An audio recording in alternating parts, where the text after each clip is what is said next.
That's not true, dude. No? It's just not true. I've seen the decision making up close. Again, whether you agree or disagree with our negotiation, or whether you agree or disagree with the decision to launch the campaign Epic Fury to begin with, the idea that Donald Trump is being like blackmailed is crazy to me.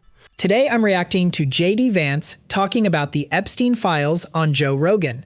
This clip is interesting because it mixes two different things at once: a defense of Trump against blackmail claims, and an admission that the Epstein file rollout was badly handled. I've heard this argument is this idea that Donald Trump, was sort of, I've even heard people say he was blackmailed into this by a the lot Israelis. of people think that. That's not true, dude. No? It's just not true. I've seen the decision making up close. Again, whether you agree or disagree with our negotiation, or whether you agree or disagree with the decision to launch the campaign Epic Fury to begin with, the idea that Donald Trump is being like blackmailed is crazy to me. Because again, I see the way that he makes decisions. I see the way that he processes this stuff. Like the idea that he picks up the phone with anybody and says, hey, like I'm going to take orders from you. No, that's just not how Donald Trump operates. Could you understand, though, why people would come to that conclusion, especially because of the Epstein files? What do you mean? Well, the Epstein files were supposed to be released, and there was a tremendous amount of resistance to those files being released, and that concerned a lot of people. Because if you're talking about very wealthy, powerful people that were engaged in crimes, I see. So you're basically saying like the fear is that whatever's in the Epstein files was used to blackmail like the administration into doing the Iran thing. Or at the very least, the people that were involved in the Epstein files that didn't want them coming out had undue influence. Well, again, like, say this with all candor, like we absolutely screwed up the comms of the Epstein files, like we just did. But do I think the reason we screwed up the comms is because we were trying to hide something? No. I think the reason we screwed up the comms of the Epstein files is one, Pam Bondi said the client list is on my desk, right? Well, they had binders. They were standing in front. But those binders were largely documents that had already been released, right? So let me try to what was let the me try to defend. purpose of that performative display of the Epstein files? And she was saying there's tens of thousands of hours of film. I don't know what the purpose of it was, but I know that the effect of it was to make people mistrust the entire effort. And what I think was happening, look, I know Pam, I like Pam. I don't think there was anything malicious going on. I think Pam was trying to respond to the political moment. I think she overstated what we had and what we didn't have. And I think that she, got roasted for it publicly by a lot of people, including me. Like, you and I have talked about this a lot. I'm like one of the OG Epstein conspiracy theorists. I've probably gone down every single rabbit hole. We could go down most of them today. Look, the original sin. This opening matters because JD tries to separate two claims right away. He denies blackmail, but he also openly says the communication around the files was mishandled. That distinction is important because it keeps the argument from being too simplistic.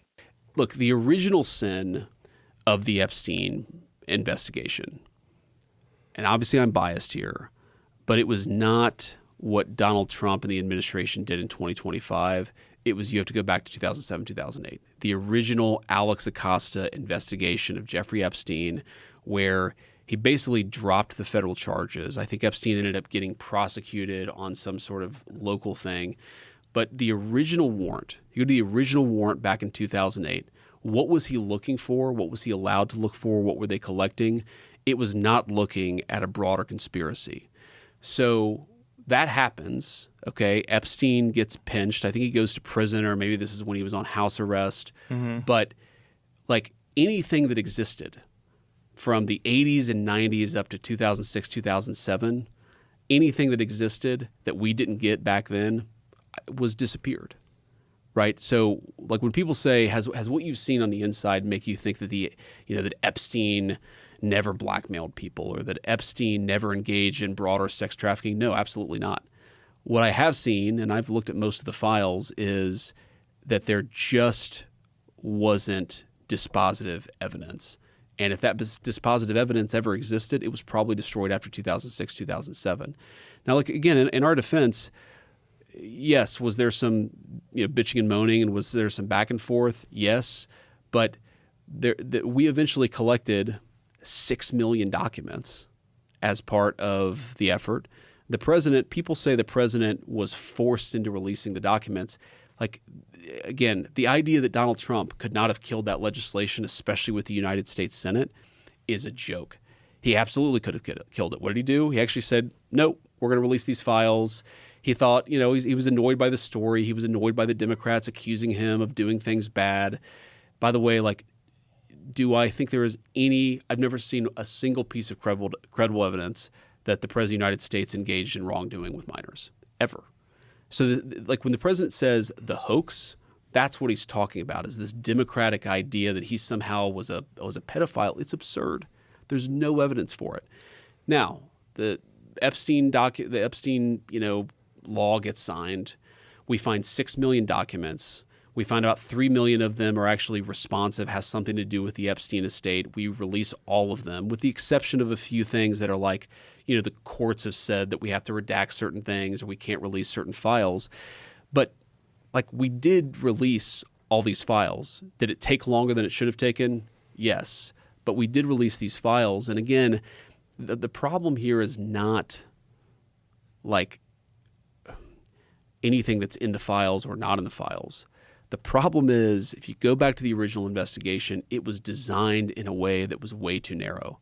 If there was a broader conspiracy, and my view is that there probably was, the evidence that existed in 2007, that was the opportunity to get it. So when you say there probably was a broader conspiracy, what exactly are you saying? I think this section is probably the most important factual part of the clip. His main argument is that if key evidence existed, the best chance to secure it was years earlier. So in his view, later releases were always limited by what had already been missed or lost. You say there probably was a broader conspiracy. What exactly are you saying? I think there are a few different options. I mean, look, man, I like you and I could literally do 2 episodes about this. I've gone on down to every rabbit hole. There's this funny New York Times story that's somewhat true, somewhat false, but where Susie Wiles, the White House chief of staff, says, well, we know JD's a conspiracy theorist on this. Like, I am, actually. I've gone down every rabbit hole here. Look, so there's the theory that whether it was American intel or foreign intel, that Epstein was sort of using sort of the sex ring to blackmail rich and powerful people. There's that piece of it. I think there's a separate conspiracy that hasn't gotten covered as much, which is that Epstein actually, okay, if you go back to the original Epstein guy was Les Wexner, okay, who Columbus, Ohio, was the wealthiest person in Ohio, maybe still is the wealthiest person in the state of Ohio. The thing that everybody in Columbus, I lived there for a time, knew about the Wexner-Epstein relationship is that Epstein was his tax guy. That Epstein was like the genius at identifying weird tax strategies that would allow you to not have to pay taxes, but if you were being a little skeptical, would also say that it would allow Epstein to either blackmail people or to have a separate nexus of influence and control on rich and powerful people.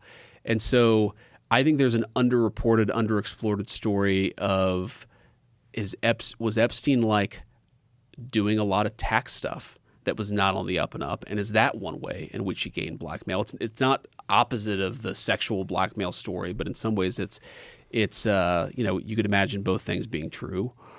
I also just think there's an element of he was a scumbag, he was a very sick person, he built relationships with a lot of other rich and powerful people who just didn't have any real moral judgment about the fact the guy was obviously a scumbag. And again, to go back to defending Donald Trump, I know people don't want to hear this these days, but like, who was the guy? People say Donald Trump's blackmailed by Jeffrey Epstein. Who was the guy who narked on Epstein to the Palm Beach police? That's in the Epstein files. Right. It was Donald Trump. He also kicked him out of Mar-a-Lago. He kicked him out of Mar-a-Lago. It's just, again, well, it's obvious that Epstein was a sick man. Yes, but if people want to say we mishandled the Epstein release, guilty. We did mishandle, especially the communications of it. What do you think should have been done?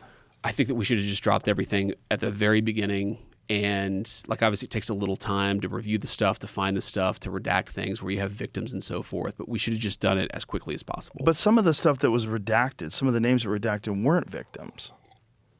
So yeah, I've looked into this, and my understanding of this, having looked at a lot of this but not all of it. This part adds value because he doesn't pretend every theory is nonsense. Instead, he says there may be a bigger story, but not enough proof to fully prove it. That's a more careful position than either total certainty or total dismissal. My understanding of this, having looked at a lot of this but not all of it, is that it is sometimes hard to draw a distinction between victim and co-conspirator. And like, let me highlight this in a very sort of obvious way. Ro Khanna, who's been one of the loudest voices on the Epstein file. Well, he became very loud on the Epstein files the minute Donald Trump became president, didn't seem to care about it during the Biden administration. He actually brought one of the Epstein victims, I think, to the State of the Union last year, or maybe it was the year before last. Well, like that victim, and I'm not saying she wasn't a victim. I don't know anything about her particular case. She was also listed as a co-conspirator in some of these documents, right? So there's an idea that some of the people who were engaged in the sex trafficking were also, facilitating it as well. So they were incentivized to get more girls. Yeah, but yes, that's right. But the idea is that it's hard to sort of, it's sometimes a little bit of a gray area between, some of the people who were alleged victims were also alleged co-conspirators. And so what DOJ tried to do was kind of make that judgment as best they could and release as much as possible. But it's clear that he was trying to get in contact with people that he felt were influential. It was clear that he was trying to get people to get together on the island and meet at parties. So there was something he was doing where he was trying to either influence people or compromise people. Correct. So it's not – there's some sort of an operation that was going on. There is a story there, and I will go to my deathbed believing there's a story there, but I can't prove it. And I promise you there's not some document that at least I'm hiding that allows us to prove exactly what was going on and how. He was also trying to get scientists, and this is one of the reasons supposedly 100%. why he got that ranch in New Mexico. This middle section widens the conversation beyond just sex trafficking and blackmail. Now the focus becomes influence, access, and why Epstein kept showing up around elite networks. That shift makes the story feel less like one scandal and more like a system. Ranch in New Mexico. So a friend of mine has this element. Okay, sorry, I should step back. Conspiracy theories. One of the ways you discredit a conspiracy theory, I've thought about this a lot, is try to hide it. Another way you discredit a conspiracy theory is by flooding the zone. So one of the things I've tried to do when looking at all this stuff is to try to understand sort of where it fits in and to, try to separate the real from the fake. But one really interesting element of the whole Jeffrey Epstein saga. Okay, so he dies in 2019, right? This is at the very end of the first Trump administration. His death coincides very, very closely. This is not my observation. This is a friend, but I don't want to reveal confidences here. It coincides very closely with the end of what you might call the era of censorship in academia. So back in 2019, 2020, we reached sort of peak academic censorship where people wouldn't publish a medical study because it might have sort of disparate impact racial undertones, or people were getting fired from academia for not doing land acknowledgments, stuff like that, okay? I'm not saying that stuff has completely gone away, but Epstein, we know, was funding a ton of scientists. By the way, where did his money come from? He was funding a ton of scientists, but like when he died, it's almost like the era of censorship started to break because he was also plugged into a lot of in academia, but also, he was plugged into the social media companies. Like, this is a dude who knew everybody. He knew everybody. So, look. So where did his money come from? Well, from given part of it is suspect tax advice and setting up tax schemes for a lot of very, very rich people. Right, but why was he motivated to influence academia, and what was the purpose? I don't know the answer to that question. I mean, I have theories. There's of course Well, most people think he was Mossad. Yeah, Mossad or CIA or some other deep state whether in America or Israel or another Or country, both. or both. Look, he clearly had connections to the highest levels of American intelligence. He clearly had connections to the highest levels of Israeli intelligence. In fact, one of the interesting things the Epstein saga reveals about, and I try to make this point, is one of the reasons why I'm always careful, and I say there are some elements within the Israeli government who don't like our peace process, because there are a lot of elements within the Israeli government that actually do like our peace process. They recognize that this indefinite campaign is not good for them either. And the Epstein thing is interesting because as much as I know, Prime Minister Netanyahu, not a particularly popular person in the United States of America right now, Epstein seemed to be connected to the elements of the Israeli deep state that were left of center. Like, I've always found that fascinating. It wasn't like he was super connected to the right of center of Israeli politics.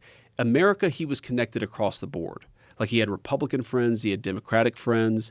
He had much deeper connections to the Israeli left of center than right of center. I don't know what that means. He was hanging out with Steve Bannon and Noam Chomsky. Exactly. He had, again, in America, he had friends across the political spectrum in a way he didn't necessarily have in Israel. The final section is where the conversation becomes most speculative, but still revealing.